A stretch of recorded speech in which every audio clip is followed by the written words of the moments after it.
Halo dan selamat datang di video segmen 2 Modul 3 Bandul Matematis. Pada video ini, saya akan coba untuk menjelaskan alat dan bahan dan metode pengumpulan data yang akan dilakukan selama kita praktikum Modul 3 Bandul Matematis ini. Akibat adanya kondisi pandemi, kita tidak bisa melakukan praktikum di kampus. Oleh karena itu, kita akan melakukan praktikum di rumah sendiri. Tenang saja, alat dan bahan yang digunakan cukup sederhana dan bisa ditemukan dimanapun. Pertama, saya akan coba menjelaskan alat dan bahan yang akan kita gunakan. Satu, kita membutuhkan sebuah penggaris. Penggaris ini akan digunakan untuk mengukur panjang tali nantinya. Kemudian, kita akan membutuhkan sebuah busur derajat, yang mana akan mengukur sudut ayunan bandul. Kemudian tentunya kita membutuhkan tali untuk menjadi pengikat antara beban dan titik tumpuan, membangun sistem bandul kita. Nah, tali ini dapat berjenis berbagai macam, bisa tali rafia, bisa tali tambang seperti ini, bisa juga tali sepatu yang kalian ikat menjadi panjang, itu pun tidak menjadi masalah. Namun, harus diperhatikan bahwa tali minimal memiliki panjang 140 cm. Sebenarnya dalam praktikum, kita hanya akan menggunakan 80 cm sebagai panjang sistem bandul kita. Namun, kita membutuhkan sedikit panjang tali untuk mengikatkan beban dan mengikatkan tali kepada statif tentunya. Maka dari itu, panjangnya harus sedikit lebih panjang. Selain alat-alat tersebut, kita juga membutuhkan sebuah stopwatch. Namun, tidak perlu menggunakan stopwatch yang benar-benar berbentuk stopwatch, tapi silahkan menggunakan handphone kalian untuk menjadi stopwatch. Bahan-bahan yang akan digunakan pertama adalah beban. Beban di sini akan dicari oleh praktikan sendiri di rumah. Kalau bisa, beban-beban ini memiliki karakteristik pejal, lalu menyerupai bentuk bola ataupun kubus, memiliki massa yang cukup untuk membuat tali menjadi tegang, dan juga tidak memiliki bentuk-bentuk yang terlalu kompleks seperti terlalu panjang, tipis, lebar, ataupun tinggi. Misalnya, bola tenis, bola pingpong, atau bola basket kalaupun mau, dan lain-lain. Kali ini, saya akan menggunakan beban. Satu adalah botol kaca, yang sudah kosong tentunya, dan dua adalah bawang bombay, karena bentuknya sangat menyerupai bola. Kemudian, selain dari bahan-bahan itu atau beban, kita juga membutuhkan statif. Statif didefinisikan sebagai tempat di mana kita akan mengikatkan sistem bandul kita. Jadi, statif ini sebagai tumpuan. Nah, tumpuan ini dibebaskan juga kepada semuanya. Bisa jadi praktikan memilih tempat untuk mengaitkan gorden, atau bahkan tiang yang ada untuk tirai kamar mandi, atau mungkin juga engsel pintu apabila tingginya mencukupi. Maka dari itu, ini dibebaskan kepada praktikan untuk menentukan di mana statif yang akan mereka gunakan. Kali ini, saya akan memilih frame pintu sebagai statif saya, yaitu bagian atas pada pintu, sebagaimana terlihat pada gambar di samping. Nah, silakan untuk para praktikan untuk memilih statif mereka, mencari beban-beban mereka, dan juga mencari tali mereka untuk nanti dijadikan alat-alat dan bahan-bahan untuk praktikum. Selanjutnya, saya akan menunjukkan bagaimana kita akan mengumpulkan data dan data apa saja yang akan kita kumpulkan. Pada praktikum ini, kita akan memvariasikan 3 hal. Pertama, kita akan memvariasikan panjang tali. Kemudian, kita akan memvariasikan sudut ayunan bandul. Kemudian, kita juga akan memvariasikan beban-beban yang kita miliki menjadi 2. Nah, untuk setiap variasi-variasi ini, kita akan mengukur yang namanya periode. Nah, periode ini akan dihitung untuk setiap variasi, sehingga nanti akan ada 30 kolom periode yang dapat dicatat. Namun, untuk setiap variasi, kita akan mengambil 3 buah data yang kemudian dirata-ratakan. Hal ini untuk mencegah salah lihat, kesalahan paralaks, dan lain-lain. Baiklah, setelah penjelasan tersebut, mari kita sekarang setup alat percobaan kita. Seperti yang tadi sudah disebutkan, tali sudah diikatkan pada statif yang sudah saya pilih, yakni frame pintu. Terlihat pada bagian atas, tali terikat dengan sempurna dan tidak bergoyang-goyang ataupun terlepas.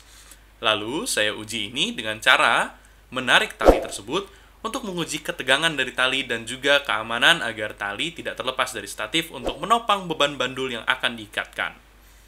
Baik, di sini saya telah mengikatkan bandul pertama saya, yakni beban botol kaca pada tali yang sudah ditunjukkan sebelumnya. Di sini saya menguji juga bahwa beban dapat membuat tali menjadi tegang.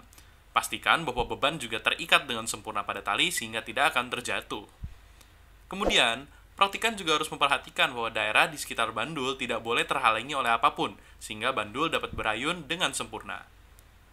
Sebelum memulai pengumpulan data, praktikan dapat mencoba terlebih dahulu ayunan dari bandul. Apakah ayunan dapat berjalan dengan sempurna, atau ada perputaran atau tidak. Seperti ini, Saya coba, dan bandul dapat berayun dengan baik. Seperti yang tadi sudah saya jelaskan, bandul sebisa mungkin hanya berayun dengan satu sumbu saja. Misalnya di sini saya mengayunkan keluar masuk pintu, maka pastikan bandul hanya berayun seperti itu, dan ini adalah benar.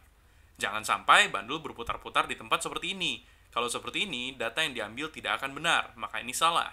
Mari kita masuk ke pengumpulan data. Kita akan mencoba variasi 80 cm dengan sudut awal ayunan bandul sebesar 5 derajat dengan massa 1 terlebih dahulu.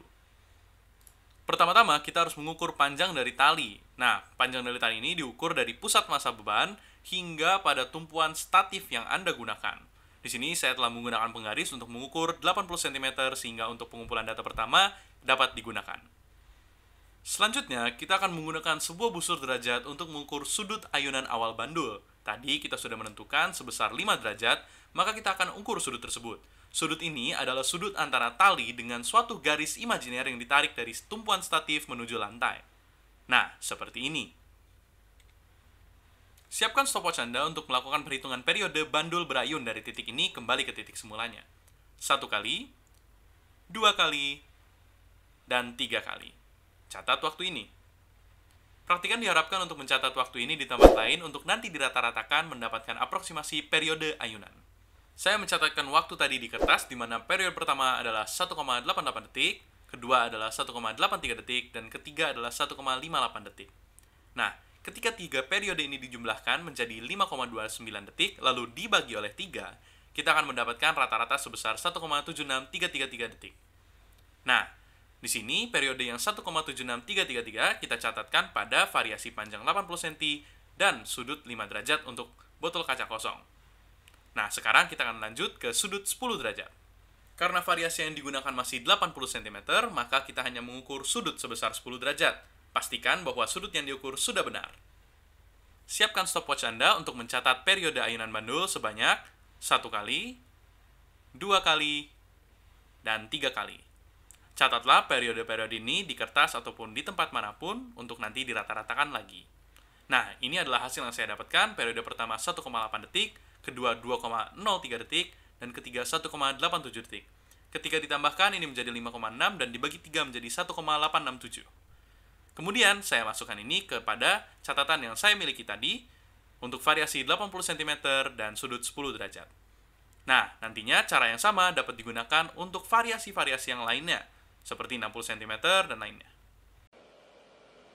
Setelah lengkap mengisi data-data ini, mulai dari panjang tali dari 40, 60, hingga 80 cm, lalu untuk setiap sudut 5, 10, 15, 20, 25 untuk setiap panjang tali, dan periodenya untuk setiap jenis massa, di dalam kasus ini adalah botol kaca kosong dan bawang bombay, maka selanjutnya praktikan harus juga membuat suatu lampiran. Lampiran ini adalah lampiran dokumentasi pengumpulan data praktikum modul 3 bandul matematis. Nah, lampiran ini diperkenankan untuk diketik oleh para praktikan. Jadi tidak apa-apa, tidak menjadi masalah jika ingin diketik. Nah, di sini praktikan harus melampirkan nama lengkap mereka, NIM, kelas, serta shift, serta juga lokasi pengambilan data dan ketinggian kota di atas permukaan laut. Contohnya Bandung, ketinggian di atas permukaan lautnya 768 meter. Nah, ini bisa langsung dicari di internet saja. Kenapa kita mencatat ini? Karena kita bicara tentang gravitasi. Silakan kalian analisis sendiri kenapa hal ini menjadi penting untuk dicatat.